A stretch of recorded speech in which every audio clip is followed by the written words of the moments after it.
अच्छा जी, lecture 51 start करें। अच्छा, अभी क्लास पूरी होने का वेट कर लें आप लोग ना। एमसीक्यू एक सेकंड पढ़ें, मैं पॉज दूंगा आपको, फिर यस नो आप सोचिएगा, फिर इंशाल्लाह उसको डिस्कस कर लेते हैं। पास पेपर का क्वेश्चन 2 कर लें 2-3 मिनट में। 2-3 मिनट लगाइएगा, जल्दी, टाइम नहीं, ज़्यादा टाइम नहीं, 2-3 मिनट लगाएं।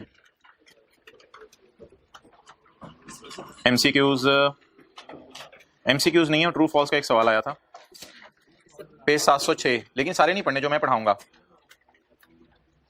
और जिस तरतीब से मैं पढ़ाऊंगा। यार पॉइंट 3 कहता है बायोलॉजिकल एसेट शुड इनिशियली का क्या मतलब होता है? परचेज वाले दिन उसको मेजर करना है कॉस्ट ऑफ परचेज पे। ट्रू है या फॉल्स है?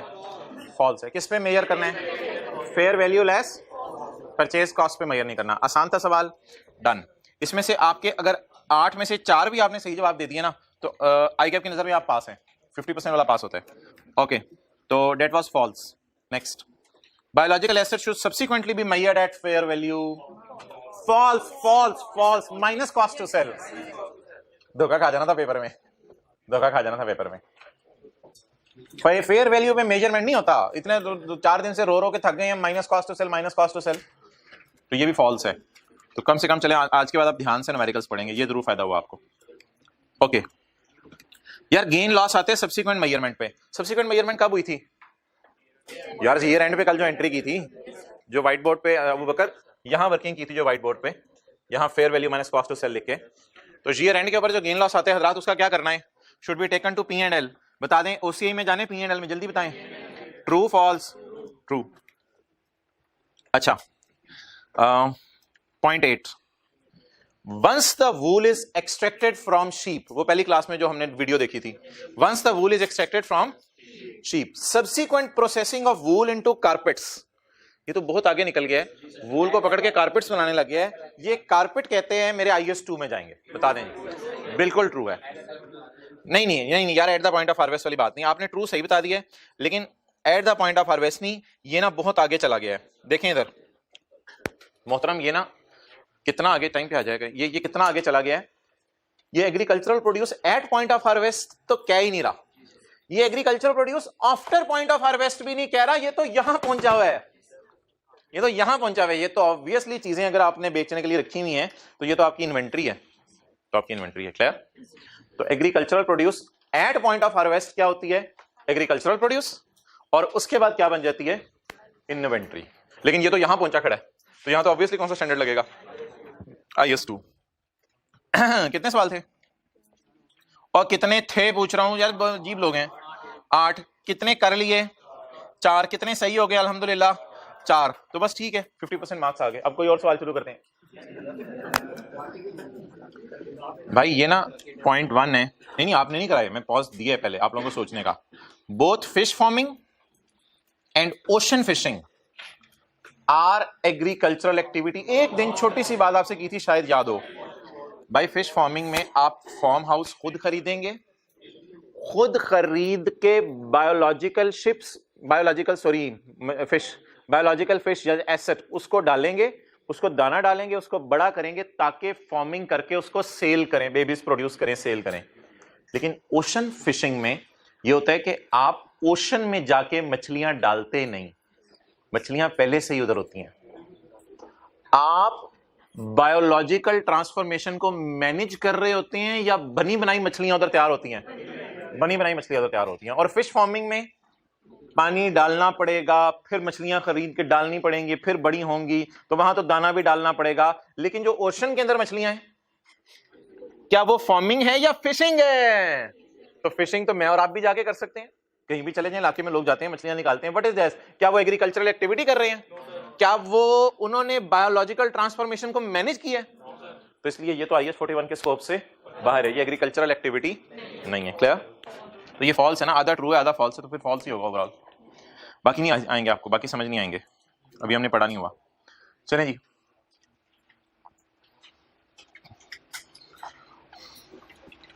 हाँ जो जरा लेट आए, मैंने कहा ऑडियो रिकॉर्डिंग ऑन कर लें। आज की क्लास में ना कुछ इंपॉर्टेंट बातें हम शुरू करने लगे हैं।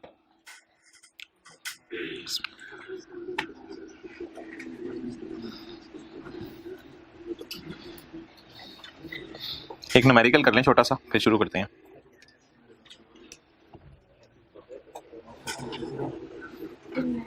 पेज 848 ये कंप्लीट टाइम पे आएगा। ये सवाल आपका कंप्लीट होमवर्क में है, ये वाला पेज 848। लेकिन इस सवाल को मैं पढ़ देता हूँ जरूर क्लास में, और जनरल एंट्रीज आप मुझे करवा दीजिएगा। क्वेश्चन 7 पेज 848, तरतीब लिखते जाओ। अच्छा, Khalis dairy is operating a dairy farm. बहुत से जानवर जहन में ले आए और उन जानवरों का दूध निकाला जा रहा है। It owns biological asset consisting of 40 buffaloes which produce milk. 40 buffaloes हमने रखी हुई हैं जो मिल्क प्रोड्यूस कर रही हैं। कल 2750 गायें थी, आज 40 गायें हैं, वे आज भैंसें हैं। विच प्रोड्यूस मिल्क एंड काब्स, छोड़ें क्लास में बैठे हैं। अच्छा, तो ये उनके बेबीज हैं। तो cottage being raised to produce milk in the future, और वो भी जो आ रहे हैं बच्चे, उनको भी बड़ा करके हम मिल्क ही उनसे निकालना मकसद है। Okay, next. Following is a trial balance as at यकम जनवरी यकम जुलाई 16। मोहतरम ये बीडीज हैं, ब्रॉड डाउन हैं सारे। एज एट यकम जुलाई 16 ये ब्रॉड डाउन बैलेंसेज हैं। डेयरी लाइफ स्टॉक ये ब्रॉड डाउन, यार ये जो ब्रॉड डाउन ट्रायल में दिया हुआ है ना, याद रखिएगा ये FECTS पे ही पड़ा होगा। ये तो ट्रायल में दिया हुआ है ना, कल हमें ओपनिंग निकालना पड़ा था, ये तो ट्रायल में दिया हुआ है। ये पिछले साल का क्लोजिंग है, जो हमारे साल का क्या बनेगा, ओपनिंग। तो ट्रायल में जो दिया हुआ है पिछले साल का क्लोजिंग बिल्कुल सही निकला होगा। तो ये fair value minus cost to sell पे पड़ा होगा। प्रॉपर्टी प्लांट एंड इक्विपमेंट आ रहा है, कैश एंड बैंक आ रहा है, शेयर कैपिटल आ रहा है, और रिटेन अर्निंग्स आ रही है। लेकिन ये कौन से बैलेंसेज हैं, सारे ओपनिंग बैलेंसेज हैं। Following transactions occur during the year ended 30 June 2017। हमारे साल में ये ट्रांजेक्शंस हुई। The company produced 47450 litre of milk with a fair value of ₹70 per litre, पुराना से पुराना Pakistan. The cost to sell the milk were, Benazir के जमाने का, the cost to sell the milk were 474। अच्छा, एक इसने मसला किया यार, फेयर वैल्यू इसने पर लीटर दे दिया और कॉस्ट इसने टोटल दे दिया। पहले यार मुझे ये बता दें कि मिल्क को एट पॉइंट ऑफ हार्वेस्ट क्या कहेंगे? मिल्क को एट पॉइंट ऑफ हार्वेस्ट क्या कहेंगे? Agricultural produce. और एग्रीकल्चरल प्रोड्यूस अगर मिल्क को कहेंगे एट पॉइंट ऑफ हार्वेस्ट, तो कल आप हजरात ने जो है वो क्या पढ़ा था, क्योंकि बातें ना लिंक भी करनी चाहिए आपको साथ साथ। कल आपने agricultural produce at point of harvest के बारे में क्या पढ़ा था कि मेजरमेंट बायोलॉजिकल एसेट, ये पेज था ना 691। तो आप लोगों ने क्या पढ़ा था, इनिशियल मेजरमेंट कैसे हुआ करेगी एग्रीकल्चरल प्रोड्यूस की, fair value minus at point of harvest. Clear? तो इस पॉइंट की रोशनी में बताएं कि हमने पहली क्लास में वूल को मेजर किया था fair value minus cost to sell पे, और एंट्री किसी को याद हो वूल की, मैंने कहा था वो सवाल मेन है हमारा, सारी चीजें कवर हो गई थी। वूल डेबिट, P&L क्रेडिट। तो इस सवाल में हमें मिल्क मिल रहा है या वूल मिल रही है? तो मिल्क डेबिट, P&L क्रेडिट। अब बता दें, मेरे ख्याल से तो इन दोनों की ना कंबाइंड एंट्री कर लेते हैं 102 की। 102 की कंबाइंड एंट्री कर लेते हैं। कंबाइंड एंट्री कैसे कर लेते हैं? Milk debit, P&L credit. जैसे पहले दिन क्या एंट्री की थी, वूल डेबिट, P&L क्रेडिट। अमाउंट आप जरा मुझे निकाल दें, fair value minus cost to sell. अच्छा, ये कॉस्ट टू सेल तो यार अभी इनकर नहीं हुई, तो हम क्यों परेशान हो? अभी तो मिल्क हमने निकाला है, कॉस्ट टू सेल इनकर तो नहीं हुई। भाई पूरे स्टैंडर्ड की आइडियोलॉजी ही ये है कि कॉस्ट टू सेल हुई नहीं होती, लेकिन फिर भी आपने उसको डालना होता है मेजरमेंट में। क्या आ गई जी प्राइस? अच्छा, कितने लीटर है मिल्क? 47450, 47,450 लीटर। 47,450 लीटर दूध 40 भैंसों ने साल में दिया। लेवल है भैंसों का। अच्छा, मल्टीप्लाइड बाय 70, 21500। इसमें से माइनस क्या करनी है? CTS, ये FV आ गई, CTS माइनस करवाएं। 474, ये कुछ बच्चों को ना मिलती जुलती लीटर से लगती है, ये तो परेशान हो जाते हैं, इससे कोई ताल्लुक नहीं है। तो ये FV आ गई और ये क्या आ गई? CTS is equal to 28,000। आज हम रुपीज इन 1000 में कर लेते हैं। 2847, ये आप लोगों ने कैलकुलेटर पे निकाल ली थी बस, ठीक है। 2847। आगे चलें जी। एज द मिल्क इज, अच्छा यार एक बार याद रखिएगा, ऐसा नहीं होगा कि आप ये दूध बेचने वाले के पास जाएंगे और इसे कहेंगे यार माशाल्लाह तेरा बड़ा डेयरी फार्म है, तेरा सवाल अभी अभी हम करके आ रहे हैं, तो जरा फ्रीजर चेक करा जहां तूने 47,000 लीटर दूध रखा हुआ है। वो चपेट मारेगा, कहेगा साथ साथ बिकता रहता है, ये पूरे साल की प्रोडक्शन है, तो रोजाना मैं ड्रम में डालता हूँ और लोगों के घरों में बेच के आता हूँ। तो ये आपको अब स्टॉक में नजर नहीं आएगा, इतना दूध के पहले दिन वाला 365वें दिन स्टॉक में पड़ा हुआ और खराब हो गया, तो ये स्टॉक आपको फ्रीजरों में नजर नहीं आएगा, ये साथ साथ बिक रहा होगा। तो इसलिए अगली लाइन पढ़ ले, as the milk is produce, जैसे जैसे प्रोड्यूस होता है वैसे वैसे बाजार में बिकता रहता है, घरों में जाके बिकता रहता है, और पैसे मिलते रहते हैं साथ साथ। हर महीने के एंड पे दूध वाला आ जाता है, भाईजान 30 आ गई है, दूध पी लिया, पैसे कट दो। तो for cash after incurring cost to, उसे जो पैसे आए हैं उसमें कॉस्ट टू सेल नेट कर कुर के पैसे आए हैं। इसका मतलब है उसे पैसे सारे आगे होंगे या कॉस्ट टू सेल वगैरह नेट करके पैसे आए होंगे? नेट करके पैसे आए हैं। और कॉस्ट टू सेल में क्या हो सकता है पता नहीं, हो सकता है उस इलाके में गवर्नमेंट दूध बेचने पे कोई टैक्स लगाती हो, इनकम टैक्स के अलावा गवर्नमेंट टैक्सेस, या हो सकता है किसी बंदे को इसने रखा हो जिसको कमीशन देता हो, फिर ये घरों में जाके दूध बिकवाता हो, वट एवर द रीजन में भी, कॉस्ट टू सेल तो कोई भी हो सकती है। तो इसको जो कैश आया है पूरा आया है या कट कटा के आया है? और मोहतरम ये जो मेरी मिल्क डेबिट है वो भी तो कट कटा के डेबिट हुआ है। तो अब सिंपल मैं क्या एंट्री करूंगा, मैं घरों में गया और घरों में जाके मैंने कहा मोहतरम मैंने आपको 1 महीने दूध दे दिया है, अब आप हजरात मुझे पैसे शरीफ दें। अब बता दें पैसे मिलने की एंट्री क्या होगी, दूध बिका कैश पे। अब मजे की बात सुने, जिस भी घर में जाके पैसे लेगा ना, अब P&L में कुछ नहीं डालेगा, क्योंकि इस स्टैंडर्ड का मॉडल ये है कि राइट टाइम पे इनकम रिकॉर्ड करो। किस टाइम पे? मिल्क आपने डिटैच कर लिया, बस P&L में डाल दो। बेचने पे अब मेरे ख्याल से दोबारा P&L में कुछ नहीं जाएगा, अब बेचने पे सिर्फ एक एंट्री होगी, बोले क्या? Cash debit milk credit. P&L दो डबल नहीं रिकॉर्ड कर सकते। 2847 ये ना 2 लाख एंट्रीज हो गई।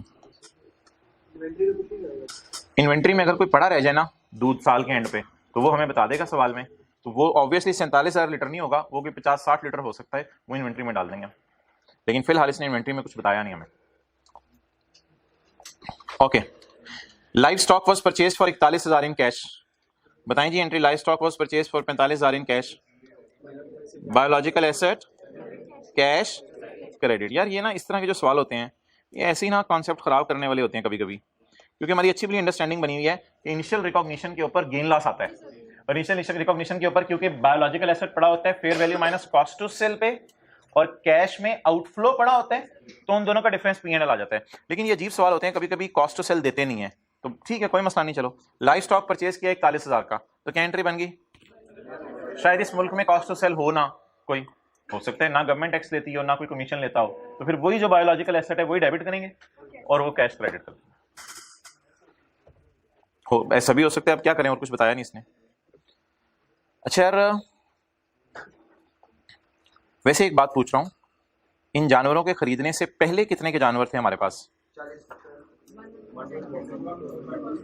होश के नाखून लें, 1149। इन जानवरों के खरीदने से पहले हमारे पास कितने के जानवर थे? वो तो ब्रॉड डाउन है ना, और एडिशंस कितने की हुई? 41 की। अच्छा अब ना इस सवाल से हटके एक बात, ये मैं घर से नोट करके लाया हूं, सवाल से हटके एक बात, ये बायोलॉजिकल एसेट्स जो है ना वो बेचने पे कोई गेन लॉस नॉर्मली आता नहीं, आ सकता है, मैं ये नहीं कह रहा आ सकता नहीं, आता नहीं आमतौर पे। वजह क्या होती है? ये है परचेज की रेट। आपने बायोलॉजिकल एसेट परचेज कितने का किया? 5,000 का। फिर क्या आ गया आपका? Year and. जब आपका ईयर एंड आया तो ईयर एंड के ऊपर आपने बायोलॉजिकल एसेट को जो है वो क्या किया? रीमेजर किया। उसकी एफवी कितनी थी? 6,000। बायोलॉजिकल एसेट की बीवी कितनी थी? 5,000। तो 5,000 वाले को 6,000 पे ले गए तो गेन कितना आया? 1,000। भाई वो नोट्स ला के देने थे। ओए होए कहाँ बांटे हैं, बच्चों को बांट दिए? ओ सॉरी। अच्छा सेल कर दी एसेट्स, थोड़े इधर देखें, सेल कर the asset after 2 days. Year and 31 दिसंबर था, अगले साल 2 जनवरी को मैंने बायोलॉजिकल एसेट बेच दिया, तो शायद 2 दिन में ना प्राइस में इतना चेंज ना आया हो। तो एसेट 6,000 का फेयर वैल्यू थी, 6,000 वाला एसेट बिक गया, और आप जरा गौर करें एसेट में पड़ा भी 6,000 ही हुआ है, एसेट में पड़ा भी 6,000 हुआ है और बिका भी कितने का?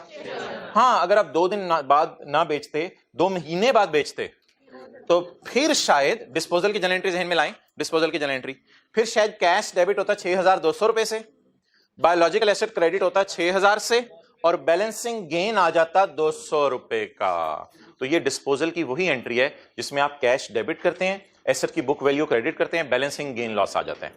लेकिन आमतौर पर डिस्पोजल की एंट्री में गेन लॉस इसलिए नहीं आता कि पिछले साल के एंड पे आप ऑलरेडी फेयर वैल्यू पे लेके जाके गेन रिकॉर्ड कर चुके होते हैं। क्लियर?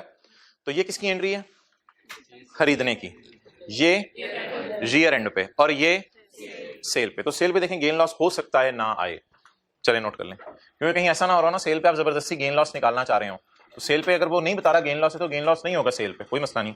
पीपी के स्टैंडर्ड में तो आता था, इस स्टैंडर्ड में क्यों नहीं आता? आमतौर पे गेन लॉस कि पिछले साल के एंड पे आपने क्या कर लिया होता है, फेयर वैल्यू पे लेके होते हैं। लेकिन अगर काफी महीनों बाद बेचें फिर शायद आ सकता है गेन लॉस। ऊपर लिखे सवाल से हटके। अच्छा, ये टाइम पे आएगा ना, कोई परमानेंट सोल्यूशन निकालें।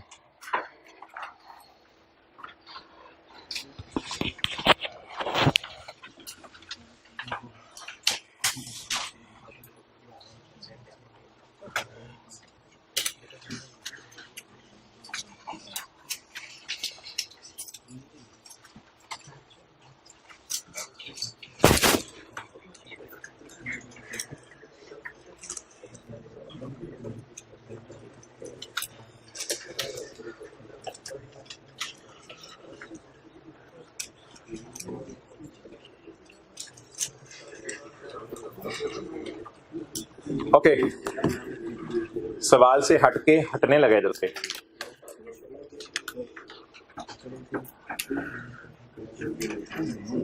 जा रहे शादी वाली गाड़ी जा रही है, देख लें फूल नहीं अंदर देखना मना है, अल्लाह नाराज हो। ये जा रहे देख लें फूल।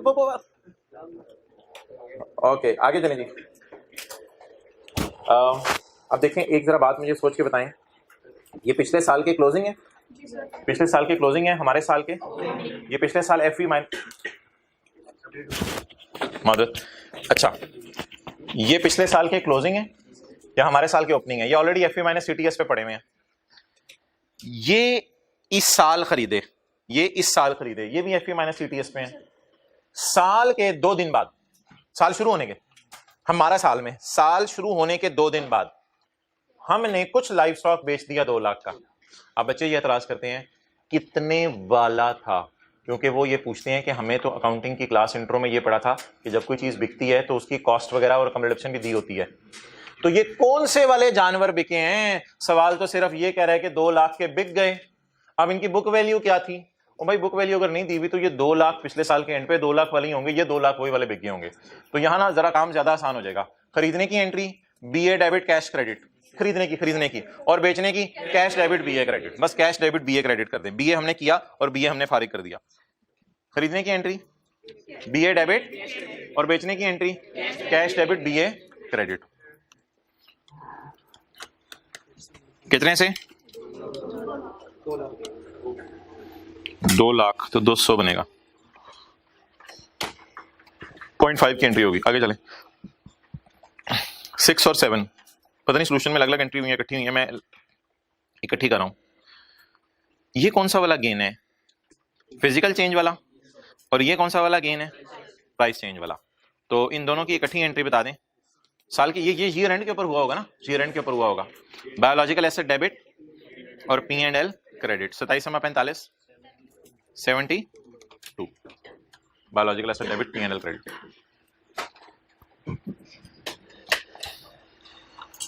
ओके भाई टाइम पे आए यार, हम जानवरों को चारा खिलाने लगे थे।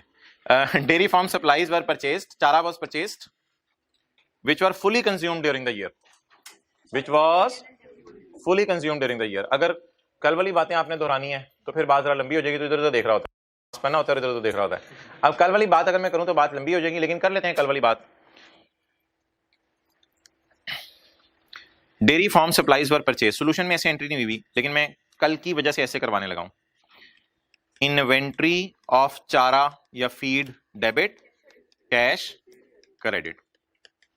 कंज्यूम्ड सारी हो गई, तो अगली एंट्री कंज्यूम की, एक्सपेंस डेबिट और इन्वेंट्री ऑफ फीड क्रेडिट। कितने से? 290। लेकिन अनलकीली सॉल्यूशन में ये एंट्री हुई है, लेकिन कल जो हमने एंट्री सीखी थी उस तरह कर लें, जरा याद रहेगी बात।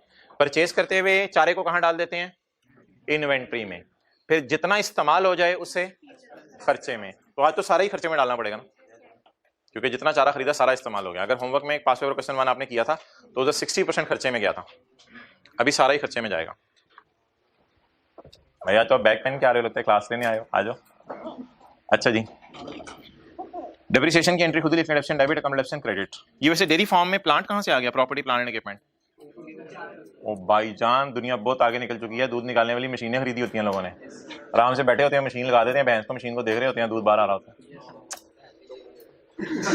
भैंस कैसे देखेगी? दूध उधर होता है, भैंस का मुंह आगे होता है।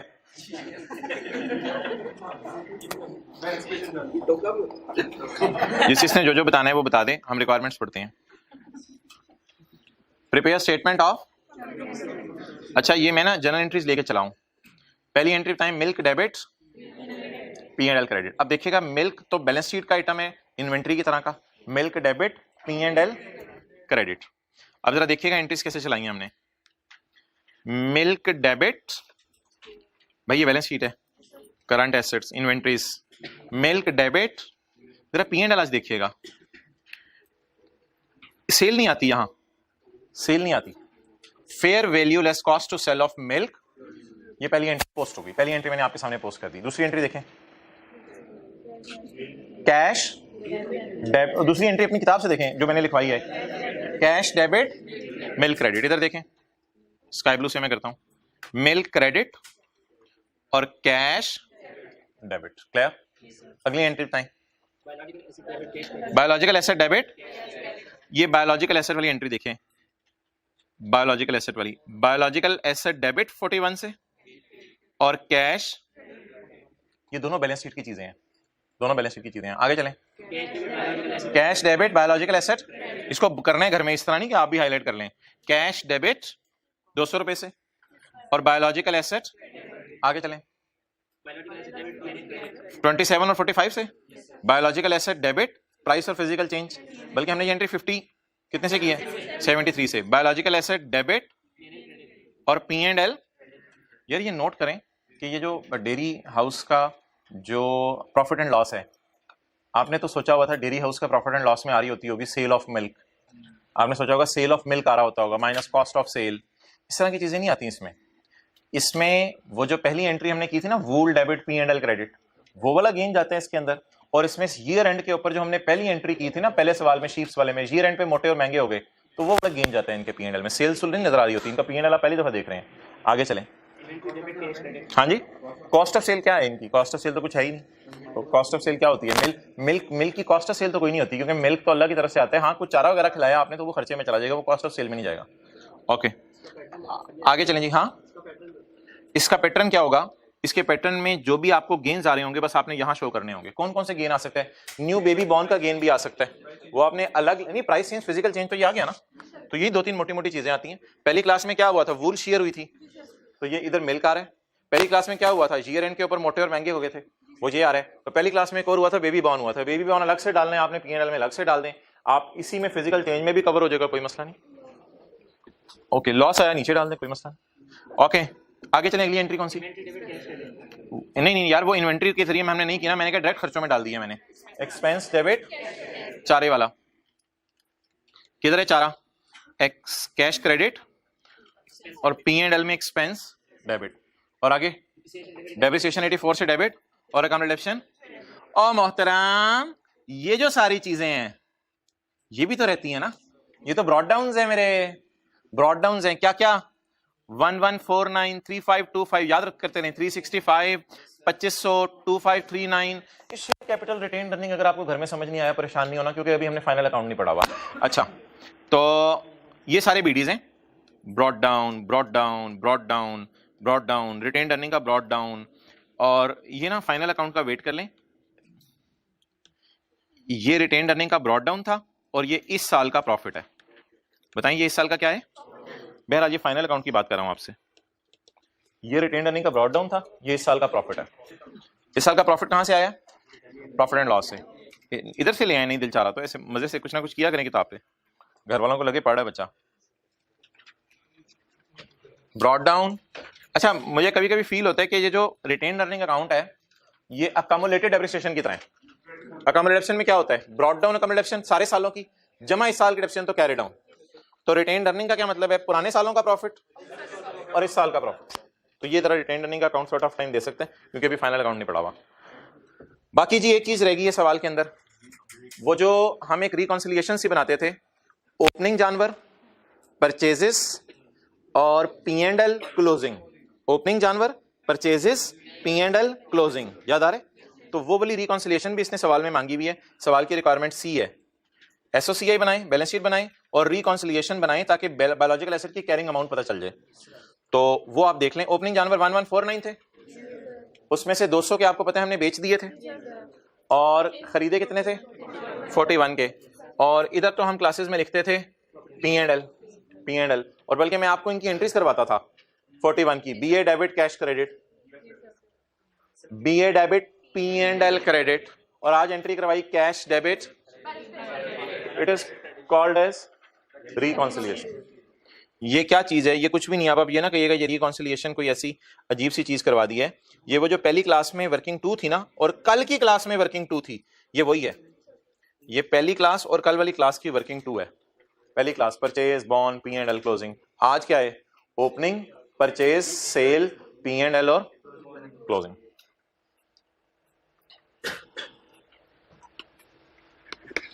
Cash debit, biological asset credit, biological asset debit, cash credit, biological asset debit और P&L। वही जो 3 ऊपर आपको एंट्रीज करा के आया हूं मैं, 3 यही एंट्रीज कराई हैं ऊपर। कैरी डाउन बैलेंसिंग आ गया। अच्छा चलें, स्टैंडर्ड में गवर्नमेंट ग्रांट्स भी हैं, वो एक छोटा कॉन्सेप्ट है, और स्टैंडर्ड के अंदर जो है वो डिस्क्लोजर्स भी हैं, वो भी एक छोटा कॉन्सेप्ट है। हमारा बस एक बड़ा कॉन्सेप्ट रह गया है, वो है बियरर प्लांट।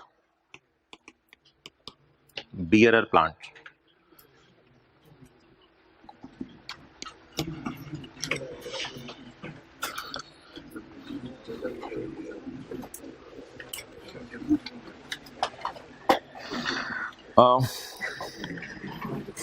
ऑनलाइन वालों को भी बता दिया जाएगा। ये लेक्चर जो है वो दूसरा वाला जो आज का, बल्कि उसका लेक्चर का नंबर मैं अलग रखूंगा, लेक्चर का नंबर अलग रखूंगा। ये 52 बनेगा, हाँ 52 लेक्चर बनेगा। इसमें ना हम क्या कहते हैं, आज लीज की थोड़ी सी रिवीजन करेंगे, और उसमें होगा क्या कि क्वेश्चन 31 है हमारी बुक का लीज का, उसमें बस जो आज की दूसरी क्लास होगी उसमें बस हम लीज में कोई किराया मिसिंग कर देंगे बीच में। यानी पहले साल किराया 0 है, फिर अगले साल किराया 100, इसकी डिस्काउंटिंग भी सीखेंगे और इसकी जर्नल एंट्रीज भी।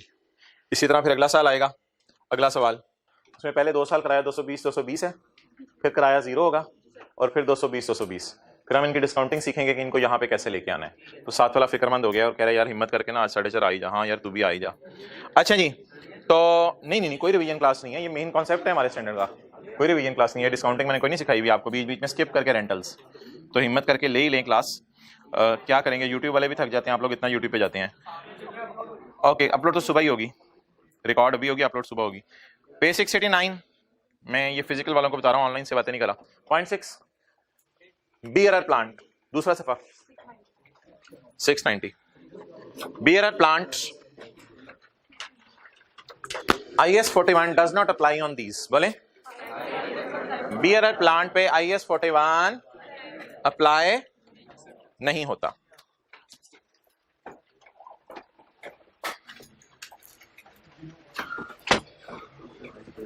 यार वो किधर है, दरख्त किधर है? नहीं, वो मैंने आपको दिखाए थे, वो मैंने आपको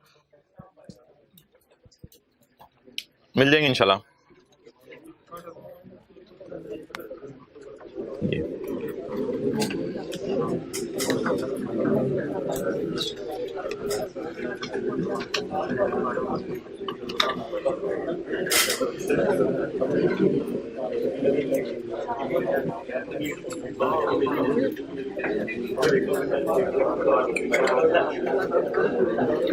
जी मोहतरम,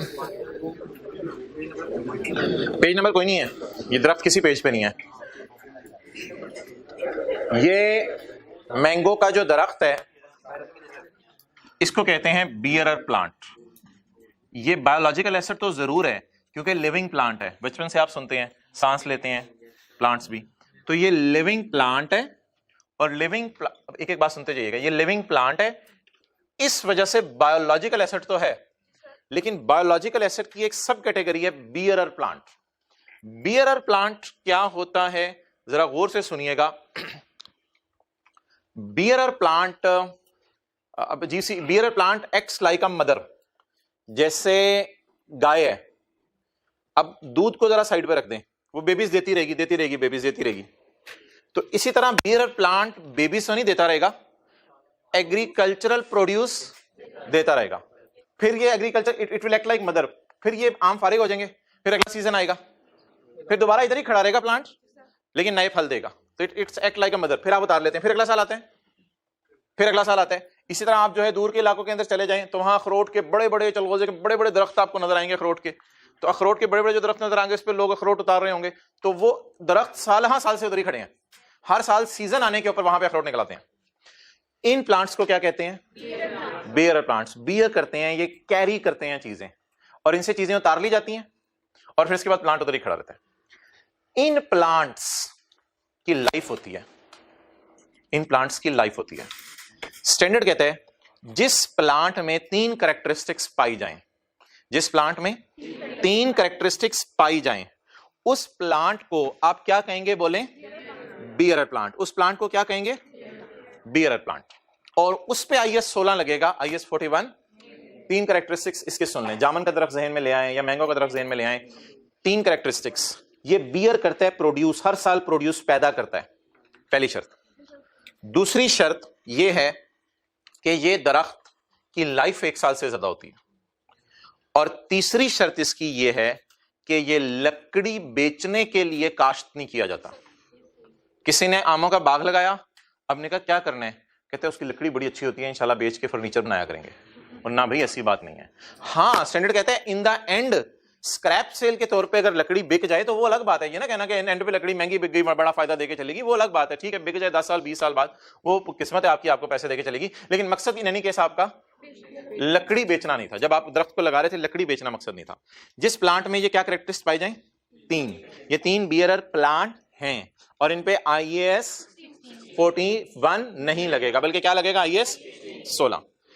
अब सवाल है इसकी अकाउंटिंग किससे होगी, वो मैं आपको जरा बता दूं।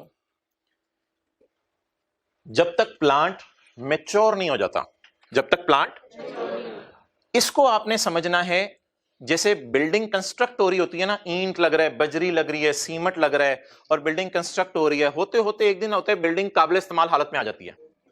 इसी तरह इस दरख्त के बारे में सोचने, थॉट अपनी दरख्त नहीं, इसी तरह इस दरख्त के बारे में सोचने, इसमें बीज डालने का खर्चा अकाउंटिंग रिकॉर्ड्स में उसका रिकॉर्ड रखें, बीज डालने का खर्चा, फिर पानी अलग से अगर आपको डलवाना पड़े इसके ऊपर कहीं से खरीद के, तो उसका भी खर्चे का रिकॉर्ड रखें। फिर कोई किसी को, साइंसदान को किसी को बुलाना पड़ा, यार ये फला मसला हो रहा है, मसला हो रहा है, दिखाने का जो भी खर्चा इसके ऊपर हो रहा है दरख्त पे, उस खर्चे को CWIP का पार्ट बनाते रहे, वर्क इन प्रोग्रेस। और कोई पता नहीं, मुझे नहीं पता 6 महीने लगेंगे, 7 महीने लगेंगे, 2 साल लगेंगे, मुझे नहीं पता। जब आप बीज बोएं तो हो सकता है 2 साल बाद ये दरख्त इस काबिल हो जाए कि मैंगो देने लग जाए, तो 2 साल तक दरख्त को इमेच्योर कहेंगे। 2 साल बाद अब दरख्त इस काबिल हो गया है, इस काबिल हो गया, बालिग हो गया। 2 साल तक दरख्त इस काबिल हो गया है कि क्या देने लग जाएगा? एग्री बात समझाने के लिए की थी और बड़ी लॉजिकल बात की थी। दरख्त अब बालिग हो गया, इस काबिल हो गया कि एग्रीकल्चरल प्रोड्यूस देने लग जाए। जब तक मैंगो नहीं दे रहा, अभी तो आपने बीज बोया था दरख्त की, अभी तो शाखें यहां तक पहुंची थी, उसने कहां से मैंगो देने थे, उसको तो खुद मैंगो का नहीं पता था। तो फिर जब इस काबिल हो गया कि मैंगो देने लग गया, तो फर्ज करें पहली दफा आपने बीज काश्त किया, दरख्त में मैंगो आते आते फर्ज करें 2 साल लग गए। इंटरनेट पे गूगल में जाकर देख लीजिएगा, होते आप मुझे आके बताएं, मैंने पढ़ा था गूगल में, तो 6 महीने बाद दरख्त इस काबिल हो जाता है। 6 महीने बाद हो जाए कोई मसला नहीं, लाइफ तो इसकी आगे 15-20 साल होगी ना। तो जब तक दरख्त मैच्योर नहीं हो जाता तब तक इसका खर्चा CWIP में डालते रहे। जब दरख्त मैच्योर हो जाए तो जितना भी खर्चा आपका इसके ऊपर आया है उसको CWIP से क्रेडिट करके PPE में डेबिट कर दें, PPE में डेबिट कर दें, बायोलॉजिकल एसेट नहीं, PPE में डेबिट कर दें। वो आपके एसेट की क्या बन जाएगी? कॉस्ट। फिर ईयर एंड के ऊपर आपने कॉस्ट पे रखना है, रीवैल्यूड अमाउंट पे रखना है IS 16 की रोशनी में, वो आपकी मर्जी है। लेकिन IS 16 में रीवैल्यूड अमाउंट का मतलब होता है fair value minus cost of selling. तो फिर आपकी मर्जी, आप जिस मर्जी के ऊपर रखें। मैंगोज की स्टोरी तो बिल्कुल अलग चलेगी। मैंगोज जो इसके ऊपर लगे हुए हैं इनको जब आप डिटैच करेंगे तो ये तो एग्रीकल्चर प्रोड्यूस होंगे, तो मैंगोज पे IS 41 लगेगा। एक और होता है बियर प्लांट, ये होती हैं टी बुशेस। ये झाड़ियां भी कई साल लगी रहती हैं और इनके ऊपर पत्ते आप उतारते रहते हैं, झाड़ियां लगी रहती हैं, पत्ते उतारते रहते हैं। इनकी भी लाइफ 3, 4, 5 साल, बल्कि एक जगह शायद मैं 20-25 साल भी पढ़ा था, झाड़ियों की लाइफ 25 साल होगी। यहां से आप जो है सिर्फ पत्ते उतारते रहेंगे, तो ये भी क्या बन जाएगा, बियर प्लांट। लेकिन ये पोटैटोज बियर प्लांट नहीं है, क्योंकि इसमें 3 बातें नहीं पाई जा रही। हाँ, ये एग्रीकल्चर प्रोड्यूस तो दे रहा है, लकड़ी शकड़ी का तो इसमें चक्कर ही नहीं, कोई लकड़ी बेचनी है, तीसरा वाला स्टेप। दूसरा वाला, इसकी लाइफ 1 साल से ज्यादा नहीं है। ये बल्कि आप ऐसा करेंगे कि अगले साल आप आएंगे तो आपको दरख्त के, आपको तो मट्टी इधर पड़ी हुई नजर आएगी, आपको कुछ नजर नहीं आएगा। तो ये बियर प्लांट्स की डेफिनेशन से बाहर है। क्लियर? अब बियर प्लांट की डेफिनेशन पढ़ें और इसकी अकाउंटिंग पढ़ें और फिर इसका न्यूमेरिकल करते हैं। बियर प्लांट पढ़ लेंगे, 3 बातें। मेरी तरफ से कॉन्सेप्ट ओवर हो गया। Bearer plant is a living plant. Living plant है, लिविंग प्लांट के ऊपर बड़ा धड़ल्ले से लिखे बायोलॉजिकल एसेट है। मैं ये नहीं कह रहा ये बायोलॉजिकल एसेट नहीं है, लेकिन इस पे IS 41 नहीं लगेगा। बस ये हमारा थोड़ा सा मसला है, हमारा मसला है या हमारे में मसला है, जो मर्जी समझ लें। वैसे आप क्या क्या करें, अकाउंटेंट्स ज्यादा सोचते हैं चीजों के बारे में, और डीप डाउन अकाउंटेंट्स को जाना भी पड़ता है स्टैंडर्ड बनाने से पहले। अकाउंटेंट्स ने सोचा नहीं होगा जब IS 41 बन रहा होगा, जानवर भी होते हैं, आलू भी होते हैं। अच्छा, आपने अगर स्टैंडर्ड बनाना होता IS 41 तो आप क्या करते? आप सारे जानवरों को, पता नहीं प्लांट्स को तो आप IS 41 में डालते भी या नहीं, आपने तो उसके लिए कोई अलग ही स्टैंडर्ड खोला होना था। तो बहरहाल स्टैंडर्ड वालों ने बड़ा सोच साच के सारे जानवरों को और सारे प्लांट्स को कह दिया बायोलॉजिकल एसेट। तो अकाउंटेंट्स भी आपको पता है पूरे साइंसदान होते हैं। IS 38 बनाने से पहले लेबोरेटरीज में जाके देखना पड़ा था, रिसर्च क्या होती है, डेवलपमेंट क्या होती है। तो नॉलेज के बगैर अकाउंटिंग नहीं हो सकती। Is a living plant that is used in production or supply of mango बनाने के लिए। Number 2, it is expected to bear, mango का फल, it is expected to bear produce of more than 1 साल मैंगो देगा या कई साल तक। It has a low chance of being sold, या इससे मुराद है लकड़ी हैजा, लकड़ी हैजा, ये कंफ्यूजिंग है, लिखें लकड़ी हैजा low chance of being sold as. आप कहेंगे सर लकड़ी कहां से एग्रीकल्चर प्रोड्यूस होगी? खुदा के लिए, जब दरख्त कट जाता है तो लकड़ी एग्रीकल्चर प्रोड्यूस बन जाती है। याद करें बात, दरख्त कट जाता है तो लकड़ी, क्योंकि यार जब दरख्त जिंदा है ना तो वो बायोलॉजिकल एसेट है, और जब कट गया दरख्त, जिस तरह आपको बताया था गाय जिंदा है तो, और गाय जब कट के ज़िबा हो गई, गोश्त बन गया, तो वो गोश्त, तो सीजेशन ऑफ लाइफ भी तो होती है ना। लकड़ी has a remote chance of being sold as, however लकड़ी मे बी सोल्ड एज। या आप कह रहे होंगे लकड़ी का लफ्ज़ सर आपको कहां से पता चला? ऊपर ये लफ्ज़ लिखा हो ना, प्लांट, मैंगोस की बात नहीं हो रही। Plant has a low chance of being sold as agriculture. लकड़ी कट के बिके, इसका बहुत लो चांस है। हाउएवर लकड़ी, इट को अंडरलाइन करके, हाउएवर लकड़ी may be sold as scrap sale, it को अंडरलाइन करके, लकड़ी को स्क्रैप सेल के तौर पे आपने बेचना तो बेच दें। जाहिर बात है, अब दरख्त को क्या करना, मट्टी है उधर, बस फारिग करें। ओके, बियर प्लांट्स की एग्जांपल्स यार पढ़ें। Mango trees, grape vines, rubber trees normally fall under and measured under, और रिवैल्यूएशन आपकी मर्जी है। लेकिन प्लीज इधर रिवैल्यूएशन मॉडल में फेयर वैल्यू पे चीजें आती हैं, माइनस कॉस्ट टू सेल पे नहीं आती, पता होगा आपको। After deducting any accumulated absent और अक्यूमुलेटेड इंपेयरमेंट ऐसे भी गुजारे। We start depreciation when these are mature, समझ लें ये जब मैच्योर हो जाते हैं ना, इस काबिल हो जाते हैं कि मैंगो देने लगे, तब से हम डेप्रिसिएट करना शुरू करते हैं। अच्छा, बियर प्लांट क्या क्या चीजें नहीं है? Produce grown on beer plants, mangoes fall under the definition of, for example, mangoes on tea leaves, grapes and oil palm fruit, खजूर टाइप होता है, खजूर के दरख्त पे। एक तो ये हो गए, जरा देखिएगा, ये बियर प्लांट है, ये जब एट पॉइंट ऑफ हार्वेस्ट होगा एग्रीकल्चरल प्रोड्यूस होगा, ये भी at point of harvest agricultural produce होगा। और ये कभी भी बियर प्लांट के डेफिनेशन में ना ये मैंगो बियर प्लांट है, मैंगो ट्री बियर प्लांट है, मैंगो नहीं है, और ना ओके गन्ना मेरे ख्याल से तो शायद गन्ना भी ये आलूओं की तरह होता है, नहीं पता नहीं, अब ये मुझे नहीं पता। बहरहाल आईके इस चक्कर में डालेगा, आईके कुछ ना कुछ बताता है। अब हमें तो नहीं सारी दुनिया में प्लांट्स का पता क्या स्टोरी है उनकी, तो मोटे मोटे जो अल्फाज बार बार वो स्टैंडर्ड यूज कर रहे हैं वो सुनी पे रहे हैं आप।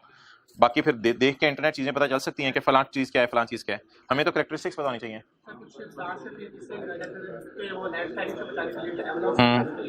तो वो आप एग्रीकल्चर एक्टिविटी की डेफिनेशन में नहीं फॉलो करेंगे। एनुअल क्रॉप सच एज मेज, वो जो 3 बातें हैं, फॉर सेल नहीं है, फॉर एडिशनल बेबीज नहीं है, ये 3 काम नहीं है ना, क्लास के बाद डिस्कस कर लेना ज्यादा। एनुअल क्रॉप सच एज मेज, राइस, व्हीट एंड 3 महीने 4 महीने 5 महीने में फसल देते हैं, उसके बाद मट्टी होती है, वहां जाके देखें, क्रिकेट खेलें, कोई मसला नहीं यार। लेकिन there is no concept of bearer animal. Bearer animal का कोई कॉन्सेप्ट नहीं है।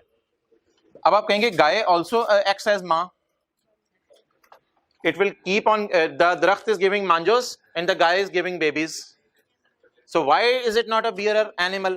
इसलिए कि मोहतरम तीसरी शर्त ना स्टैंडर्ड ने बड़ा सोच के बोला, तीसरी शर्त एनिमल्स में नहीं पाई जाती। एनिमल खाल नहीं, पूरा जानवर ही तो बेच। अच्छा एनिमल जो है ना, इसका रिमोट चांस नहीं होता बेचने का। जो दूध वाला है वो एनिमल बेच के भी अच्छे खासे पैसे कमा लेता है, तो इसलिए रिमोट चांस नहीं होता। दूध बेचने वाले ने चाहे एनिमल्स रखे हों, फिर भी इन द एंड एनिमल्स भी बेच लेता है। बहरहाल ये तो हम शायद लॉजिक की साइड पे चले गए, बट एक बात आपको बस बड़े कैटेगोरिकली पता होनी चाहिए, there is no concept of bear animals, only plant can be bear plants. Accounting treatment बता दिया आपको। इनिशियल मेजरमेंट किस पे होगी, सब्सिक्वेंट मेजरमेंट उसी तरह ये 16 रेजिडुअल वैल्यूज गिवन होंगी, माइनस होंगी, सब उसी तरह होगा। Cost will be measured just like. अब कॉस्ट कैसे निकलेगी यार, दरख्त का बीज लगाया, बीज भी कई महंगे मिलते हैं, हो सकता है बाहर से बीज मंगवाए हो, तो बीज लगाया, फिर उसकी पानी दिया, ये सारा खर्चा किया, ये इसकी कॉस्ट होगी। Cost will be measured like CW, that is expenditure incurred till maturity will be capitalised. Unluckily हमारी पूरी किताब में सिर्फ एक सवाल है इसका, MCQ नंबर 16, और कोई सवाल अपने नहीं दिया हुआ, और वो इतना इनफ है कि रिवीजन के लिए काफी है।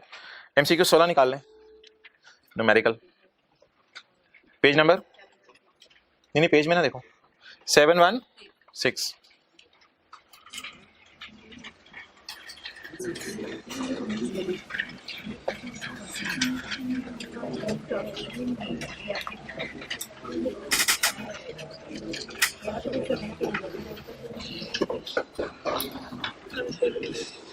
अगेन और लॉस, वो कितने हो गया। Maria limited bot oil palm garden for ₹1। पूरा बाग खरीदा है कितने का, जिसमें 120 मिलियन क्या है, लैंड है। ये बात तो कल हो गई थी, इसने ग्रुपिंग कर दी हुई है, इसे हमें अलग करना पड़ेगा। तो आपने जाके पूरा बाग खरीद लिया, आपके पास पैसे थे 15 करोड़ रुपया, तो आपके पास 15 करोड़ रुपया था, आपने कहा क्या करें यार, मर जाने मैंने, बाग खरीद लेते हैं। अच्छा, तो आपने 15 करोड़ रुपए का क्या खरीद लिया।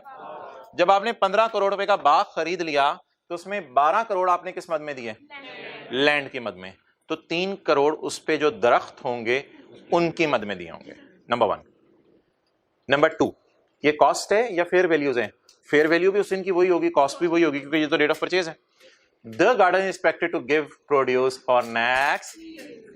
जब से हम क्लासें ले रहे हैं, पहली दफा किसी प्लांट की लाइफ दी हुई है, यहां से इंडिकेशन मिलती है कि ये बियरर प्लांट है, इसकी क्या गिवन है, लाइफ गिवन है। तो अच्छा वैसे बताइए, ये हमने खुद ग्रो किए हैं या बने बनाए खरीदे हैं, बने बनाए खरीदे हैं। बने बनाए खरीदे हैं, ये पाम दिया करेंगे, खजूर टाइप चीज होती है, उसमें से ऑयल निकलता है, तो ये खजूरें दिया करेंगे हमें।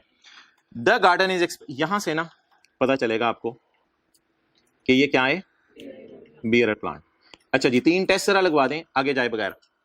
क्या, नंबर 1, ये जो ऑयल पाम गार्डन है, क्या ये पाम्स खजूरें टाइप की चीज देगा एग्रीकल्चर प्रोड्यूस।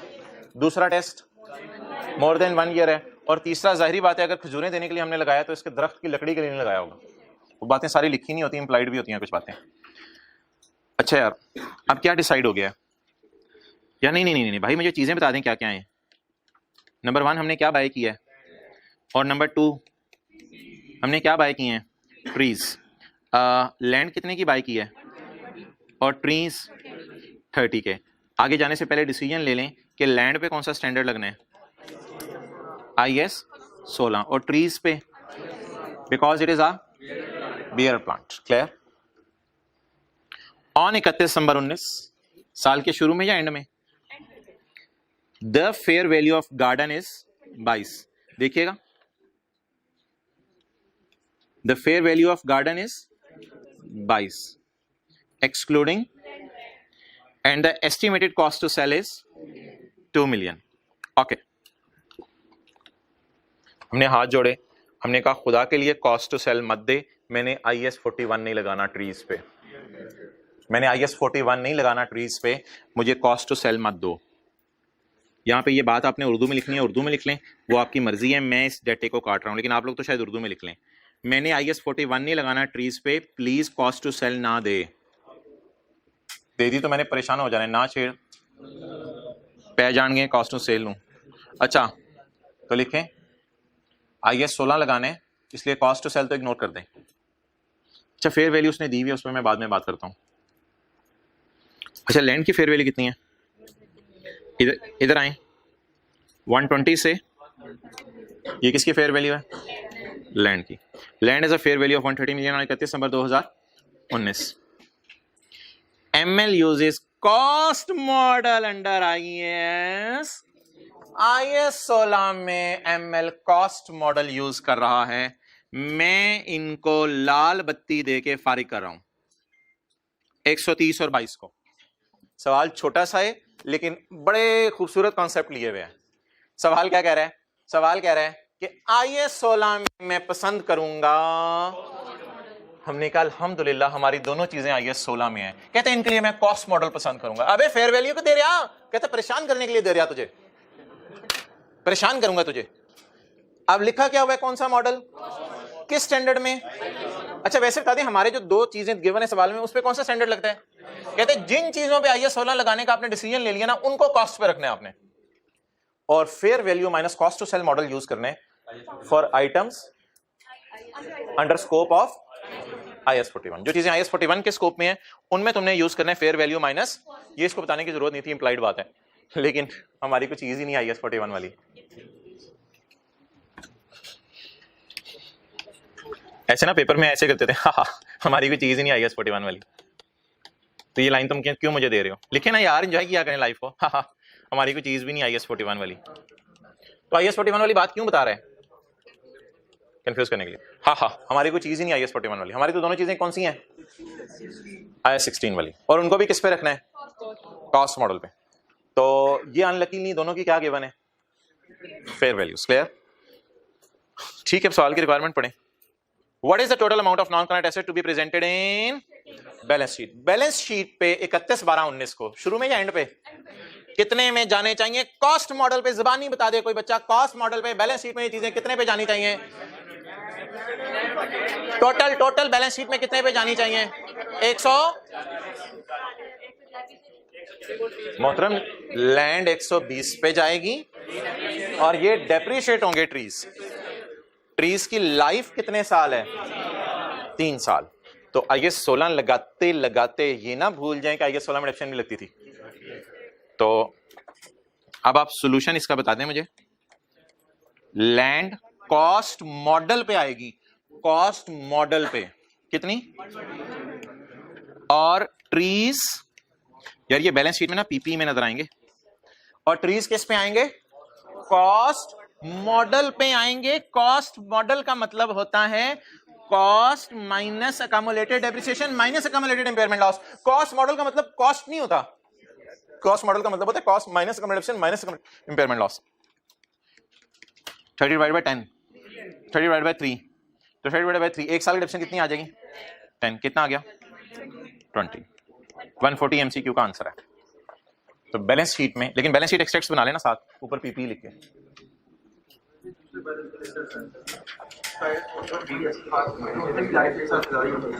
इनकी वो तो एनिमल्स है ना, एनिमल्स तो बियर हो ही नहीं सकते ना।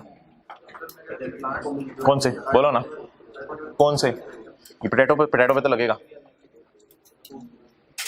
क्योंकि इनकी लाइफ एक साथ ज्यादा। ओके अच्छा यार, एक सवाल अब मैं आपसे पूछने लगा हूं, मैं सवाल को थोड़ा सा चेंज करने लगा हूं, सवाल को थोड़ा सा बदलने लगा हूं। इधर देखिएगा, सवाल को बदलने लगा हूं। ये तो छोड़े ना IS 41 में क्या है, क्योंकि हमारा तो कोई IS 41 वाला ऊपर एसेट पड़ा ही नहीं हुआ हमारे पास। अब अगला मसला क्या है, यहां पे खुदा ना खास्ता पेपर में क्या लिखा होता, रीवैल्यूएशन मॉडल। अगर यहां पर पेपर में क्या लिखा होता, बोलें रीवैल्यूएशन मॉडल, तो ऐसी सूरत में फिर हमारा सॉल्यूशन कैसे बदलता।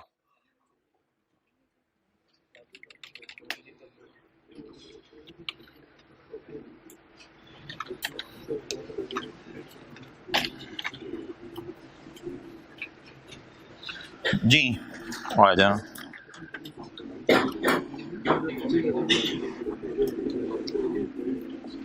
फिर हमारा सॉल्यूशन कैसे बदलता। आज के नोट्स में ना पेज नंबर 2 में मैंने डाला हुआ है, पेज नंबर 2। सॉरी यार, एक बात मैं कर दूं जरा, वो ना अभी आप एज्यूम करें मैंने सवाल नहीं बदला, अभी एज्यूम करें मैंने सवाल नहीं बदला, तो एमसीक्यू 16 की ना मैंने जनरल एंट्रीज आपके लिए की हुई है। लैंड कितने की खरीदी है, 120 land debit cash credit. Trees कितने के खरीदे हैं, 30 के। Trees debit cash credit, PP में जाएंगे ये भी। और तीसरी एंट्री आज की रेसिडेंट डेबिट अकोमोडेशन क्रेडिट। ये तो एमसीक्यू 16 की जनरल एंट्रीज हैं। आगे क्या मैंने लिखा है, एज्यूम। अब मैं बस एमसीक्यू 16 बदलने लगा हूं। Assume in MCQ 16 under IS 16 we are using then following workings should be prepared. Figures याद हैं, कोई देखने की जरूरत नहीं आपको, फिगर्स याद हैं। यकम जनवरी 19 को लैंड कितने की खरीदी, 120 की। फेयर वैल्यू कितनी हो गई, 130। तो asset surplus P&L। Revalued amount 130। Surplus, ये पहली दफा मैंने बनाया, कोई एरर हुई मुझे बता दीजिएगा। रिवैल्यूएशन सरप्लस, खत्म होगी बात, क्लियर। बिल्डिंग, और बिल्डिंग कहां से आ गई यार, ये ट्रीज ट्रीज ट्रीज ट्रीज, ये वो कॉपी पेस्ट हुआ है IAS 16 से, इस वजह से गलती होगी। तो ट्रीज के बारे में बताएं जी, ट्रीज के बारे में क्या करना है।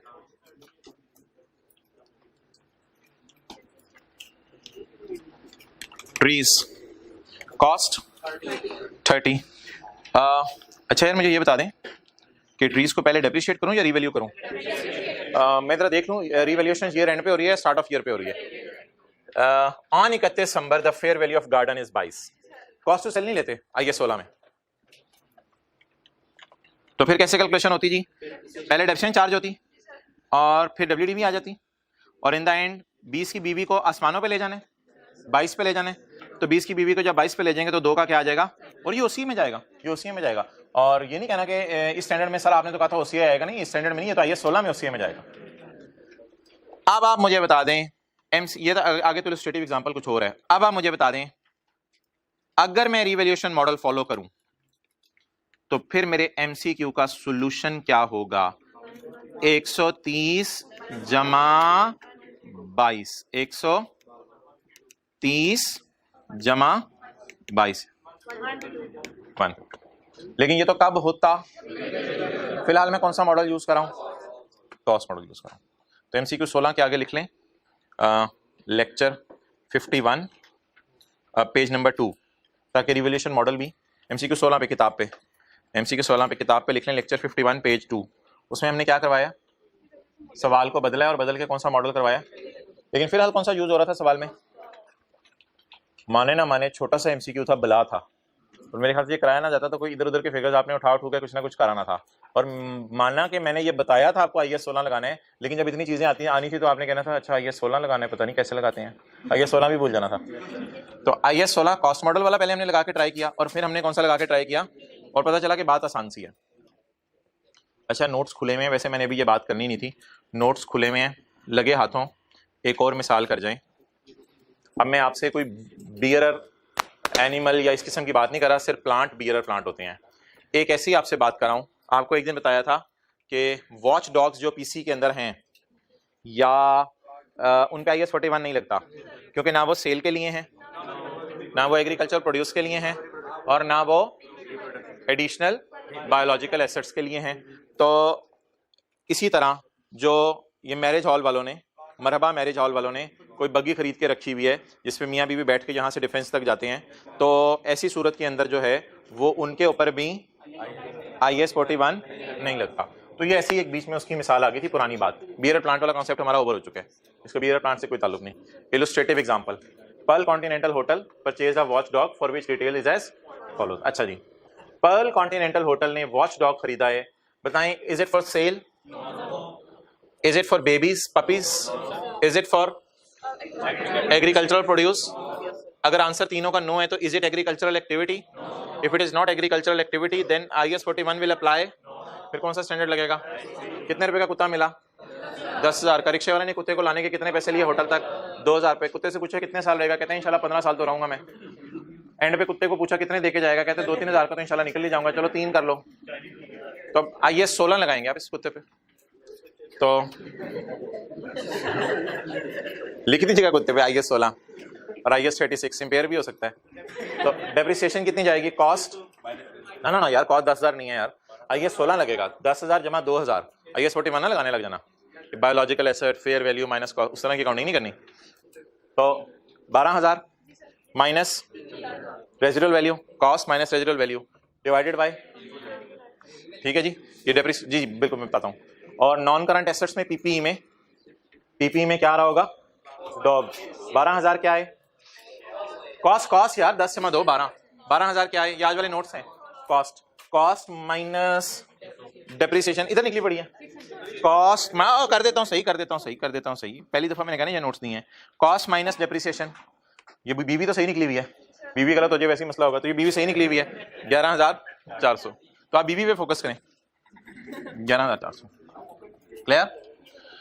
अच्छा, इस ऑर्गेनाइजेशन PC वालों का कैसे बन रहा होगा? PPE का नोट कैसे बन रहा होगा? Land, building, doggies. हाँ बिल्कुल, कसम से ये लफ्ज बोला ना करें कसम से। अच्छा, डॉग और बस सो ऑन। कैट किस लिए रखनी है PC वालों ने?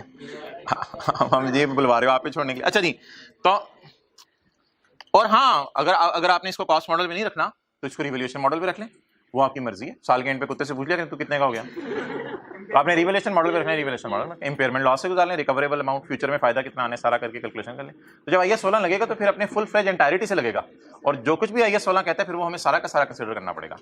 तो मोहतरम प्लीज, ये कोई बियर और एनिमल नहीं था, ये थी not an agricultural activity, not an agricultural, इसलिए ये IAS 41 के स्कोप से ही बाहर है। IAS 41 से निकल जा। क्यों निकलूं मैं? ना तूने बिकना है, ना तूने बेबी देने हैं, ना तूने एग्रीकल्चर प्रोड्यूस करनी है, इसलिए निकल जा IAS 41 से। कहां जाऊं मैं? IAS 16 ने कहा इधर आ गले लगाता हूं। IAS 16 ने कुत्ते को गले लगाए, कुत्ता रिलैक्स हो गया।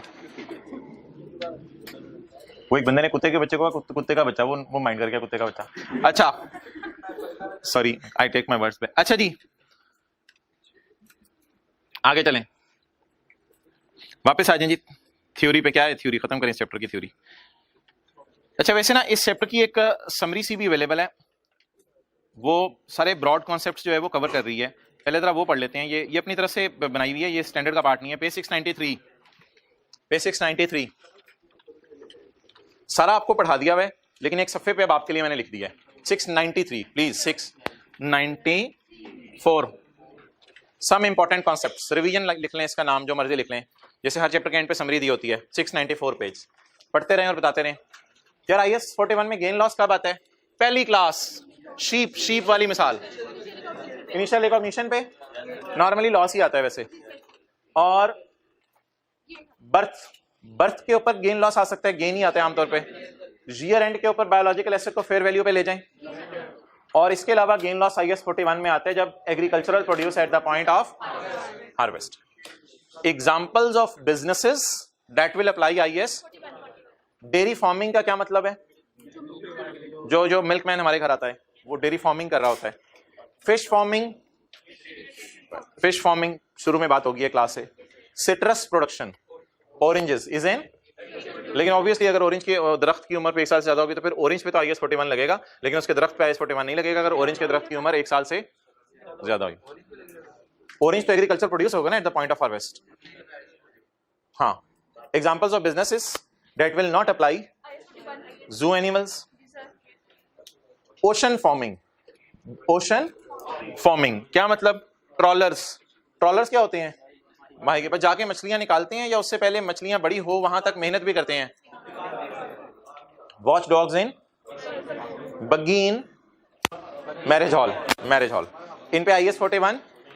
तो जू एनिमल अगर डॉग है तो इसका न्यूमेरिकल भी हो सकता है जिस तरह हमने वॉच डॉग का न्यूमेरिकल किया है। कॉस्ट लाइफ गिवन होगी तो वॉच डॉग के आगे लिख लें लेक्चर 51 पेज 2 के एंड की इलस्ट्रेशन, लेक्चर 51 पेज 2 के एंड की इलस्ट्रेशन, जिसमें हमने डॉगीज को डेप्रिशिएट किया था। बुरा मान रहे थे, बाइट कर रहे थे हमें, लेकिन हमने डेप्रिशिएट फिर भी किया। अच्छा, IS 16 किन किन चीजों पे लगेगा? Land and relating to animals not relating to again. और IS 16 किन पे लगेगा? बेयर प्लांट्स पे। और IS 16 किस पे लगेगा? हाँ, ये नहीं, ये बिल्कुल नई बात है, ये बिल्कुल नई बात है। आपने अफ्रीकन बकरा मंगवाया, अफ्रीकन बकरा आप लेके गए बाजार। बाजार में आपने जो है वो काका मन्ने को कहा यार कितने का खरीदेगा? 50,000 का लगा लेते हैं। अगली दुकान पे गए, यार कितने का खरीदेगा? 70,000 का। अगली दुकान पे गए और चल नासो अफ्रीकन बकरा 20,000 का। फेयर वैल्यू मैयर ही नहीं हो रही, फेयर वैल्यू मैयर ही नहीं हो रही। जिसे आप कहते हैं आइटम ले आए, आप आइटम ले आए को बाहर से आप। तो बायोलॉजिकल एसेट, बाहर के मुल्कों से लोग मोबाइल लाते हैं फिर फी सेंटर लेके फिर रहे होते हैं, तो दुकानदार सारी अपनी अपनी लगे होते हैं, भैया इतने का इतने का। Biological asset whose fair value can not be measured. यार ऐसे एनिमल्स को भी ना आपको रखना पड़ेगा किसके ऊपर? कॉस्ट पे। बाहर के मुल्क से खरीदा तो है ना, कॉस्ट तो पता ही होगी, तो कॉस्ट पे इसको रखें और उस एनिमल की लाइफ का अंदाजा लगा लें कितने साल है, और डॉग की तरह उसको ट्रीट कर लें। तो ऐसे भी बायोलॉजिकल एसेट हैं। हो सकता है आप वो बकरी बाहर के मुल्क से, बकरा मैंने बोला था बकरी कर दें, हो सकता है आपने बाहर के मुल्क से वो बकरी इसलिए मंगवाई हो कि आपने उसका दूध पीना है। आपने अम्मी को कहा मैं अफ्रीकन दूध पीऊंगा, अम्मी ने कहा बकरी मंगवा लेते तेरे लिए। आपने कहा वो दूध मैं बेचूंगा। अब एग्रीकल्चरल एक्टिविटी शुरू हुई है, पीऊंगा से नहीं शुरू होगी। अगर आपने एक बकरी मंगवाई और बकरी मंगवा कर उसका दूध निकालना शुरू किया और घर के बाहर लगा दिया लिख के अफ्रीकन दूध, आप एग्रीकल्चरल एक्टिविटी की कौन सी डेफिनेशन में आप फॉल कर रहे हैं? आपने बकरी बेचनी नहीं है, आपने बकरी से बेबीज नहीं निकालने, आपने बकरी से एग्रीकल्चरल प्रोड्यूस निकालनी है। तो you are doing an agricultural and you are managing the biological transformation. खिला पिला के उसे मैनेजमेंट जरूरी है बायोलॉजिकल ट्रांसफॉर्मेशन की। वो जो बकरी बड़ी हो रही है, दूध निकाल रही है, आप खुद अपने हाथों से सारा काम मैनेज कर रहे हैं। तो इस वजह से आपका IS 41 लगना था। और उस बकरी को हमने कहा था तू मान जा fair value minus cost to sell पे। वो बकरी कहती है मुझे बाजार लेके चलो, मेरी कीमत लगवाओ। बाजार वालों ने हमें झंडी करवा दिया और कीमत नहीं लगा के दी, तो मजबूरन हमें कौन सा मॉडल लगाना पड़ेगा? लेकिन हमारा ना करना ऐसे। अब क्या हुआ, बाजार वालों ने जब देखा ये बकरी, तो सुनने में आया यार वो पीछे काके मन्ने ने भी इंपोर्ट कर ली, और सुनने में आया रशीद ने भी इंपोर्ट कर ली, इंजमाम ने तो लाख मंगवा ली बाहर से बकरियां। जब इंजमाम को पता चला, अब वो बकरियां ही बकरियां हैं। अब बाजार में फेयर वैल्यूज पता चलने लग गई हैं, क्योंकि इतनी बकरियां आ गई हैं बाजार में, फेयर वैल्यूज पता चलने लग गई हैं। फिर क्या करें? Keep under IS 16 till. और अगर फेयर वैल्यू मैयर, छोड़े मोबाइल, अगर फेयर वैल्यू मैयर हो जाए तो फिर IS 41 पे स्विच कर दें। क्लियर? तो चार चीजें तो आदि जिन पे IS 16 लगने, लैंड और building relating to land, building, intangibles, कोई चीजें भी जिनका IS 30 इंटेंजिबल्स होता है IS 38 लगेगा। ऐसा भी उससे आपका दूध बेचने वाला मिल्कमैन हो जिसने कल 2750 काउस खरीदी थी, उसने कंप्यूटर हार्डवेयर सॉफ्टवेयर भी खरीदा उनका रिकॉर्ड रखने के लिए। तो animals not relating to agriculture, bearer plant, और बोले ओके। अब हम इस काबिल हो गए हैं कि IS 41 नहीं, पास पेपर तो हो गए खत्म, वो तो काली करा छोड़ी थी। अब हम इस काबिल हो गए हैं कि IS 41 का स्कोप पढ़ सकें। IS 41 का स्कोप पहला सफा है चैप्टर का। हाँ जी, जिंदा एसेट्स क्या होते हैं? लिखें एनिमल्स और प्लांट्स, दोनों होते हैं ना। एसेट्स तो एनिमल्स और प्लांट दोनों होते हैं। बायोलॉजिकल एसेट्स, लिविंग एनिमल और प्लांट। बायोलॉजिकल एसेट डेफिनेशन याद है ना, लिविंग एनिमल और plant, except bear plant, except. तो बेयर प्लांट्स को कहां से निकाल दें? IS 41 से निकाल दें और नीचे ले आए ना, फिर अगर से निकाला है ना तो फिर IS 41 डज नॉट अप्लाई वाली लिस्ट में ले आए इसको, नंबर 1। तो biological assets except bear plants. Next, agricultural produce at point of harvest, agricultural produce at point of harvest. Wool for, wool from, milk from, mangoes from trees. Government grants for agriculture, ये भी पढ़ना है हमने। IS 41 does not apply to harvested agricultural produce, harvested या at point of harvest, after point of harvest. आपको क्या लग रहा है, एट पॉइंट ऑफ हार्वेस्ट और आफ्टर हार्वेस्ट? नहीं, अब मैं लफ्ज बोलने लगा हूं हार्वेस्टेड। कौन सी लग रही है? Harvested.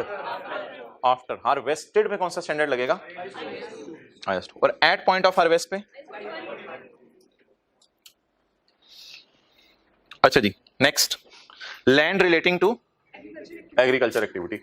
Next, bearer plants related to, however IS 41 does apply to the mangoes. IS 41 does apply to the, लिख ले, mangoes on those bearer plants. वो जो प्लांट के ऊपर मैंगोज लगे हुए हैं उनको पॉइंट ऑफ हार्वेस्ट पे किस पे मेजर करेंगे? IS 41, fair value minus cost to sell. और इंटेंजिबल्स अगर आपने कोई खरीदे हुए हैं तो उन पे तो ये स्टैंडर्ड नहीं लगेगा। कौन सा लगेगा? IS 38। पहला पेज ओवर हुआ, अगले सफे पे आए, दूसरा पेज ओवर हुआ, दूसरे सफे, तीसरे सफे पे आए। नहीं ओवर नहीं हुआ यार, इसमें ज्यादा ओवर हो गया। नोट, तीसरे सफे के एंड पे नोट पढ़ लें, ये अभी भी कराया, पढ़ ले नोट, अभी भी करवा दिया। समझ आ गया? Fair value can not be measured the biology. अच्छा एक बात सुन लें, स्टैंडर्ड में ऐसा कोई कॉन्सेप्ट नहीं है कि एग्रीकल्चरल प्रोड्यूस की फेयर वैल्यू मेजर ना हो रही हो। स्टैंडर्ड बनाने वालों ने बड़े गौर से सोचा यार दूध की तो फेयर वैल्यू पता चली जाएगी, जहां मर्जी की काऊ का हो, जिस मर्जी के इलाके का हो, काऊ की तो जो दूध निकला है उसकी भी फेयर वैल्यू पता चली जाएगी। और अगर आपने काट के उसका मीट कर दिया है तो वो भी कसाई के पास ले जाए, उसकी भी फेयर वैल्यू पता चली जाएगी। इसलिए स्टैंडर्ड बनाने वालों ने सोचा था कि एग्रीकल्चरल प्रोड्यूस भी ऐसी होती हैं जिनकी फेयर वैल्यू ना हो, तो वो इस नतीजे पे पहुंचे थे कि एग्रीकल्चर प्रोड्यूस तो सारी फेयर वैल्यू पता चली जाती है, मैंगोज हो उतार लें तो फेयर वैल्यू पता चल जाएगी, कोई मसला नहीं। तो ये मसला किसमें है? बायोलॉजिकल। यार बायोलॉजिकल एसेट और जब मैं एग्रीकल्चर प्रोड्यूस बोला करूं ना तो please you should keep in mind, आपको ये रखना चाहिए, बायोलॉजिकल एसेट्स, एग्रीकल्चरल प्रोड्यूस। तो there is no concept in agricultural produce कि मैं क्या सोचूं कि इसकी फेयर वैल्यू मेजर नहीं हो सकती, ऐसा कोई कॉन्सेप्ट नहीं है। ये कॉन्सेप्ट सिर्फ किसमें है कि फेयर वैल्यू मेजर नहीं हो सकती? Biological asset. याद रखने के लिए बार बार लिख लिया करें यहाँ पे, अफ्रीकन क्या कहते हैं बकरी को इंग्लिश में? Goat, African goat. If fair value cannot be measured of African goat, it should be measured at cost. नीचे मैंने पढ़ाया था आपको, लेकिन वहां तो मैं अपनी समरी करा रहा था, ये स्टैंडर्ड में है। If it cannot be measured at cost, तो if fair value cannot be measured, the biological asset should be measured at cost minus accumulated depreciation minus accumulated impairment. यार इसमें भी वही कॉन्सेप्ट है कि वो आपने जो गोट थी ना, इसको अटेंटिव करो, वो जो गोट थी ना उसके मुंह पे आपने पट्टी बांध के हैंड बैग में जहाज में रख ली थी और थोड़ी थोड़ी देर बाद उसको सांस दिलवा रहे थे आप। तो जैसे ही वो एयर होस्टेस गायब होती थी आप थोड़ा सा उसको सांस दिलवा लेते थे। तो इस तरह आप छोटी बेबी गोट रख के ले आए। जब आप बेबी गोट रख के घर ले आए तो अभी वो इस काबिल नहीं है कि मिल्क दे। इस तरह की बात मैंने मैंगोस के लिए भी की थी। तो उस बेबी को, साया देखा करें, उस बेबी को बड़ा होने दे। जब वो बेबी मैच्योर हो गई, बालिग हो गई और दूध देने लग गई, तो उस वक्त से उसको उससे पहले उसको डेप्रिशिएट नहीं करना। वो माइंड कर जाएगी बेबी को डेप्रिशिएट कर रहे होंगे, बेबी चपेड़ मारेगी, यार अभी तो मेरे बड़े तो होने दो यार, फिर डेप्रिशिएट कर, अभी तो मैं जवान हो रही हूँ। तो डेप्रिसिएशन कब शुरू होगी इसकी? When it is matured. आप लाए किस में है? हैंड बैग में रखे। बेबी किसको लाए हैं? बेबी बकरी को लाए हैं। अभी वो मैच्योर, खिलाएं पिलाएं, मैच्योर करें, जब से दूध देने लग जाए अब सोचें अच्छा अब दूध देने लगी है। उसने कहा एक ही है, हमने कहा अच्छा सॉरी दूध ही है। तो उसने कहा अच्छा चलो अब हमने कहा अच्छा वैसे तो कितना अर्सा रहेगी? कहती है अब मैं इंशाल्लाह 7-8 साल ही, ज्यादा नहीं। तो बस ठीक है, अब मैच्योर हो गई है, मैच्योर होने के बाद 7-8 साल उसकी लाइफ ले लें और depreciation will start when it is matured. A fair value is a fair value is subsequently, लेकिन अगर बाद में फेयर वैल्यू मिल जाए उसकी, हमारे देखा देखी लोग भी बेबीज लग के हैंडबैग में आने लग जाए, तो you will switch back to less cost to sell. जब तक वो है मैच्योर नहीं हुई। गवर्नमेंट ग्रांट्स नोट करें जी, गवर्नमेंट ग्रांट्स, जल्दी जल्दी जल्दी।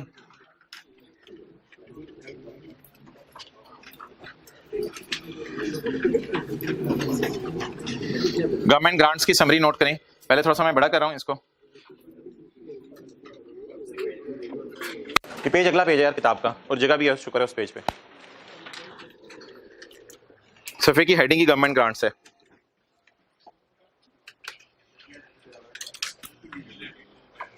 Relate to biological asset, do not relate to biological asset. Do not relate to biological asset की एग्जांपल्स दें। नहीं नहीं नहीं नहीं नहीं यार, अफ्रीकन को बायोलॉजिकल एसेट है, लैंड, बिल्डिंग, इंटेंजिबल। अच्छा जी, एक्सटेंडेड FR1 का है IS 20।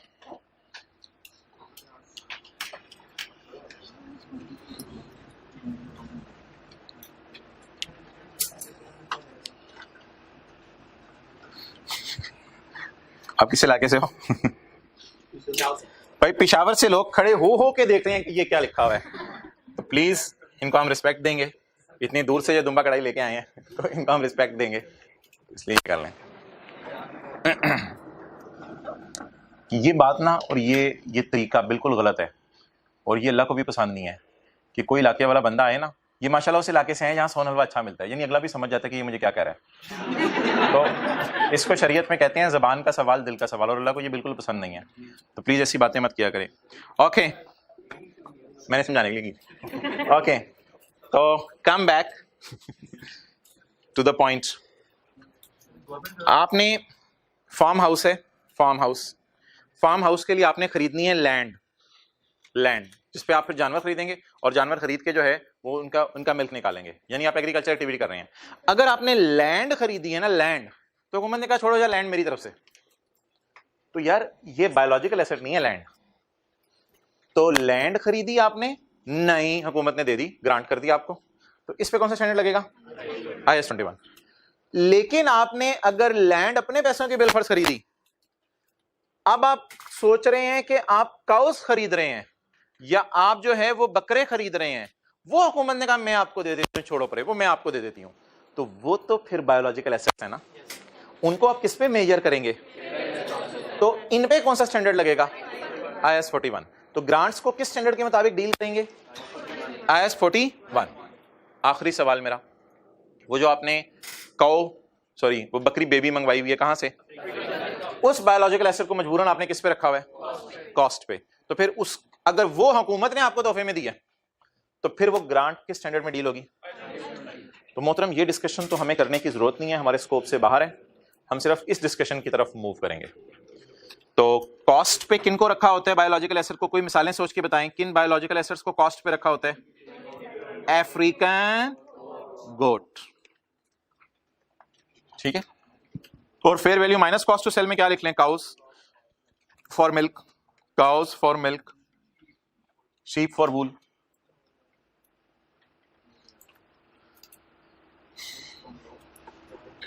अच्छा, ये जो IS 41 में गिरने वाली, IS 41 में फॉल करने वाली, जिसे आप कह सकते हैं IS 41 में फॉल करने वाली ग्रांट्स हैं, ये कंडीशनल भी हो सकती हैं, और तो बस सादा सी बात यार, कंडीशन क्या है वो छोड़ें, अभी मैं पढ़ाता हूं। अनकंडीशनल का उर्दू में मतलब बताएं। हुकूमत ने ग्रांट देते हुए कोई शर्त नहीं लगाई, ऐसी ग्रांट को फौरन P&L में डालेंगे, और अगर हुकूमत ने कोई शर्त लगा दी है तो फिर शर्त जब पूरी होगी तब उसको P&L में डालेंगे। चलें जी, पढ़ें। गवर्नमेंट ग्रांट्स, लेकिन कौन सी वाली? IS 41 वाली। They can be of two types, number 1 and number 2। For example, the entity कौन होता है? Businessman. May be asked not to engage in a specific, उसे कह दिया जाए भाई ये काउस तो खरीद लो तुम, लेकिन इनको बेचना नहीं है, वो दूध तो निकलेगा ना, अब इनको बेचना नहीं है, हाँ बस इनका दूध बेचना तुम, ठीक है, 10 साल तक बेचना नहीं है इनको, कोई भी शर्त लग सकती है। अनकंडीशनल ग्रांट की ट्रीटमेंट बताएं। Should be recorded as an income when it becomes, या रिसीव होना जरूरी नहीं है। हुकूमत ने आपको कहा कि मोहतरम आपको मैं ग्रांट देने लगी हूं, मैं आपसे वादा कर लेती हूं, तो आप इनकम बुक कर लें, रिसीव होने का वेट करें, या जब हुकूमत ने वादा कर लिया तभी इनकम में डालें। ओके, कंडीशनल ग्रांट कब इनकम में डालें? जब कंडीशंस क्या हो जाएं? मीट हो जाएं। अच्छा, if biological asset has been measured at cost, African goat, if biological asset is measured at cost, then requirements of IS 20 should be applied. अच्छा जी, अनकंडीशनल ग्रांट की एंट्रीज बताएं। कैश, रिसीवेबल, डेबिट और P&L credit. Conditional grant को यार income नहीं credit कर सके तो अब लाइबिलिटी हो जाएगी ना, वो क्या करेंगे? लाइबिलिटी टू फुलफिल कंडीशन समझ लें, जो मर्जी लाइबिलिटी की नेचर समझ लें, लाइबिलिटी का लफ्ज मुश्किल लग रहा है तो लाइबिलिटी टू फुलफिल कंडीशन समझ लें, अगर ये लफ्ज आपको मुश्किल लग रहा है लाइबिलिटी का, तो कैश, डेबिट, लाइबिलिटी, और जब वो कंडीशन हम पूरी कर दें लाइबिलिटी, डेबिट, ये बात अभी छोड़ें, On 2 January 2019, government gave us grant of 5 lakh. Government said that you are supposed to grow wheat for 5 years. आपने wheat काश्त करनी है कितने साल तक, इसलिए गवर्नमेंट ने हमें पैसे दिए, लैंड वगैरह के लिए नहीं दिया. At the end of first year, that is 31 December 19, wheat was grown as required. अभी साल गुजरा है. अब बता दें पूरी ग्रांट को इनकम में डालें या स्ट्रेट लाइन बेस पे इनकम में डालें? हाँ, जैसे स्ट्रेट लाइन बेस पे डेप्शन रिकॉर्ड होती है, स्ट्रेट लाइन बेस पे इनकम भी रिकॉर्ड होती है. तो अब बता दें जब 5 लाख मिलेगा तो क्या एंट्री करेंगे? Cash debit liability to grow wheat credit. Cash debit liability to grow wheat credit. और जब साल गुजर जाए liability to grow wheat debit और इनकम क्रेडिट. कितने से? 1 लाख से. ये कौन सी ग्रांट है? Conditional, unconditional? कंडीशनल.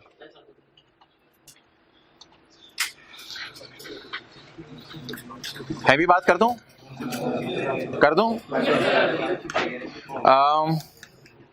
31/12/19 घबराएंगे तो नहीं? 31/12/19 इनकम में कितना जाएगा? 1 लाख. 31/12/19 बैलेंस शीट में नॉन करंट लायबिलिटीज में और करंट लायबिलिटीज में लायबिलिटी जाएगी. हिम्मत करें, हारनी नहीं है हिम्मत. लायबिलिटी क्रिएट कितने पे हुई? 5 लाख पे. कितना काम कर लिया? Carry down of liability. Please हिम्मत थोड़ी. कैरी डाउन ऑफ लायबिलिटी कितने का लायबल फील कर रहे हैं, यानी कितने साल तक और व्हीट ग्रो करनी है? 4 साल. अगले साल कितनी ग्रो कर लेंगे? 1 लाख और फिर बाकी 3 लाख अगले सालों में इनकम में जाएगा. तो इसलिए इन दोनों का डिफरेंस कितना था, जिसे आप टी काउंट का कैरी डाउन भी कह सकते हैं. तो इसमें से 3 लाख नॉन करंट में ले जाएं और लाख की लायबिलिटी करंट में ले जाएं. नोट कर लें. क्या? नहीं, साथ साथ इनकम में लेके जाएं. डेफर्ड इनकम भी कहते हैं इसे.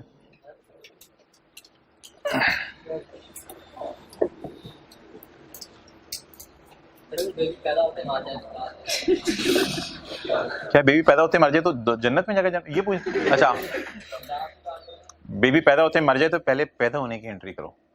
Biological asset debit P&L credit, और फिर मर जाए तो biological asset credit P&L debit.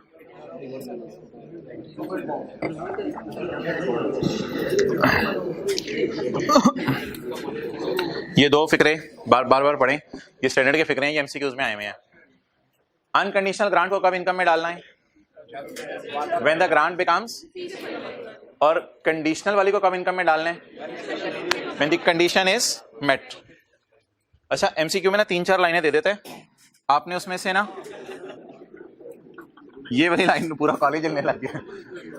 आपने उसमें से ये वाली लाइन ढूंढनी होती है. भाई छींक मार गया यार, उसने बातें शुरू कर दी. छींक मार गया उसने.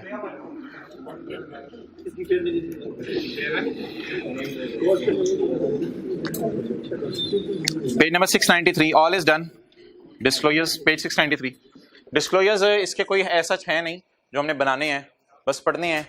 कल की क्लास के स्टार्ट में मैं इसके पैरा नंबर्स आपको बता दूंगा जो स्टैंडर्ड के अंदर मौजूद हैं. डिस्क्लोजर्स क्या होंगे? द एग्रीगेट गेन और loss arising on initial recognition पे भी गेन लॉस आ जाता है, वो लॉस आते हैं आमतौर पे.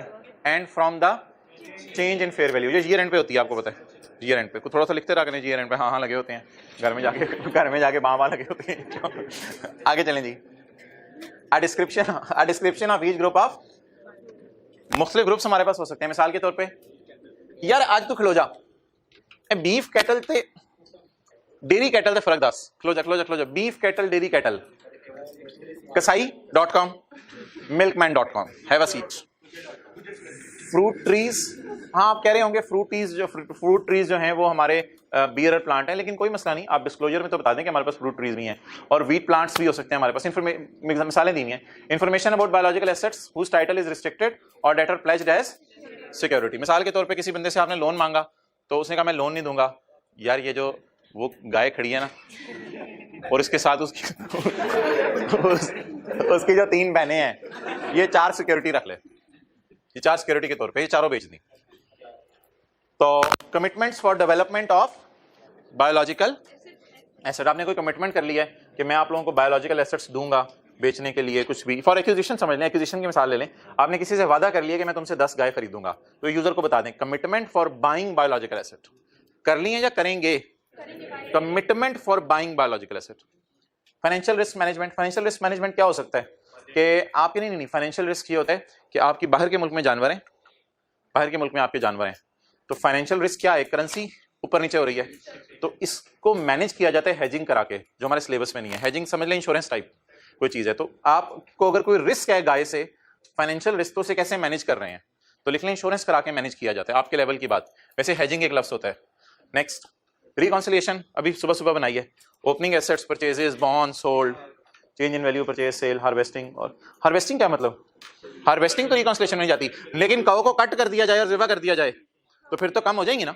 ये हार्वेस्टिंग शायद वो वाली बात हो रही है कि काऊ को ज़िबा कर दिया, harvesting.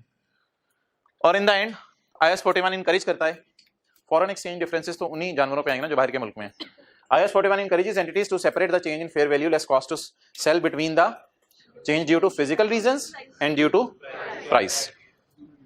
Disclosures, if fair value cannot be measured, लिखें अफ्रीकन गोट। अफ्रीकन गोट के क्या डिस्क्लोजर देने हैं?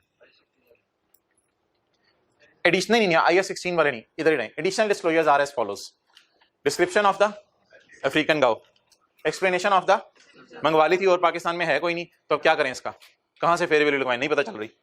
If possible a range with in which fair value लाए, ये लाए झूठ वाला नहीं है, तो 10,000 से 25,000 के दरमियान फेयर वैल्यू है लेकिन लग नहीं रही और गोट भी नहीं बोल रही। डेप्रिसिएशन मेथड, गोट से मैंने पूछे, कहती है मैं शुरू वाले सालों में ज्यादा दूध दूंगी, आने वाले सालों में कम देने लग जाऊंगी, तो मैंने WDV मेथड पसंद किया। Useful life, gross carrying amount जिसे कॉस्ट कहते हैं, एंड अकोमोडेशन साल के शुरू में और साल के एंड पे। ये लिख लें, मुझे PPE का नोट बनता था वही सारा, IAS 16 वाले हैं लेकिन लिखे इसने जरा लगे। If the fair value of biological asset previously measured at cost now becomes, पहले नहीं अवेलेबल थी फेयर वैल्यू, अब पता चल रही है, तो certain additional disclosures are required. लेकिन वो डिस्क्लोजर किधर हैं, कहाँ हैं, पता नहीं आई आपने क्यों नहीं डाले। Certain additional disclosures are required, वो किधर हैं, कहाँ हैं?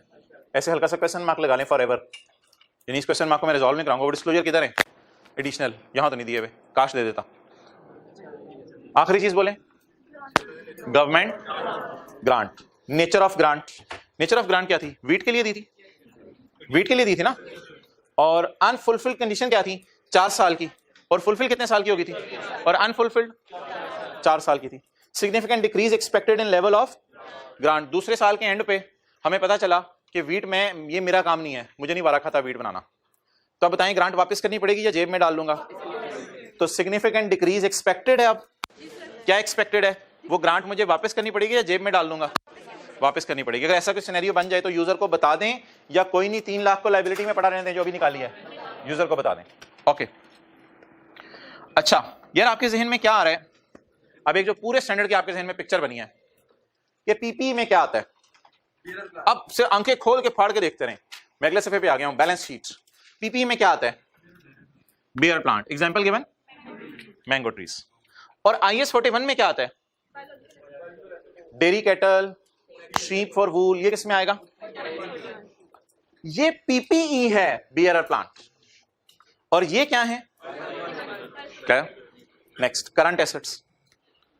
करंट एसेट्स यार ये जो होती है ना पोटैटोज का प्लांट्स, पोटैटो का प्लांट ना 5-6 महीने का होता है, 3 माह का भाई कह रहे होते हैं, हमारा तजुर्बा कहते हैं, तो माशा, तो 3 माह। अब देखो ना, जैसे मैं इसको कह दूं ये तुम्हारे इलाके में सुने फ्राइज बड़े जबरदस्त बनते हैं, तो ये अच्छा, तो अब जो है वो बताएं, अगर इनके पास पोटैटोज के प्लांट्स हैं तो पोटैटो के प्लांट नॉन करंट एसेट में शो कर दें IAS 41 में या करंट एसेट में? अच्छा, पोटैटो जब तक पोटैटो लगा हुआ है, पोटैटो लगा हुआ है और आप देख के ललचा रहे हैं, बाहर आ मैं तुझे तेल में डालूं, जब तक वो शाख उसकी लगी हुई है तब तक तो जिंदा है, तो जब तक जिंदा है ताबिंदा है, फिर वो biological annual crops, wheat, meat, cotton and mangoes on mango. लेकिन जब खच गए तो फिर वो क्या बन गए? Agricultural produce. क्लियर? और ये cows for slaughter, for slaughter का क्या मतलब है? गाय किसके लिए है? तो इनको आमतौर पे लोग करंट एसेट में रख देते हैं, क्योंकि कोई भी आए तो कह सकते हैं यार इसको ज़िबा करो, मुझे गोश्त चाहिए। तो कई दफ़ा शादी का पूरा ऑर्डर आ जाता है, पूरी बारात आ गई है, 400 बंदों की बारात आ रही है, तो आप एकदम ही कसाई का ऑर्डर आ जाएगा सारी गाय ज़िबा करो। तो इसलिए गाय को इसने कहाँ रखा हुआ है? करंट एसेट में। और मिल्कमैन ने गाय को किधर रखा हुआ है? नॉन करंट एसेट में। वैसे ना स्टैंडर्ड ने ये क्लासिफिकेशन नहीं दी हुई, आईकैप ने भी अपनी किताब में नहीं दी हुई, ये बस ऐसे ही आपके समझने के लिए लिखी हुई है। आईकैप को बल्कि ईमेल भी एक दफ़ा की थी, आईकैप ने कहा था स्टैंडर्ड ने असल में ये क्लासिफिकेशन नॉन करंट करंट की नहीं दी हुई, इसलिए कोई ज़्यादा बच्चों से डिस्कस करने की जरूरत भी नहीं है। कोई करंट नॉन करंट ऊपर नीचे हो जाए कोई इतनी खतरनाक बात नहीं है। लेकिन मोटा मोटा बता दें, पोटैटो प्लांट्स क्यों मैंने करंट में डाले हैं? और P&L तो अभी सुबह सुबह बनाया है। P&L में क्या था? गेन आया था मोटे और महंगे होने की वजह से, और एग्रीकल्चरल प्रोड्यूस थी eight the point of harvest. शुक्र है जी, ओवर हुआ IAS 41। अच्छा भाई सबर, कल इंशाल्लाह इसकी रिवीजन करेंगे अगली क्लास में, ठीक है? आप क्लोज कर दो। एक ही होमवर्क है, कौन सा होंगे? क्वेश्चन 7।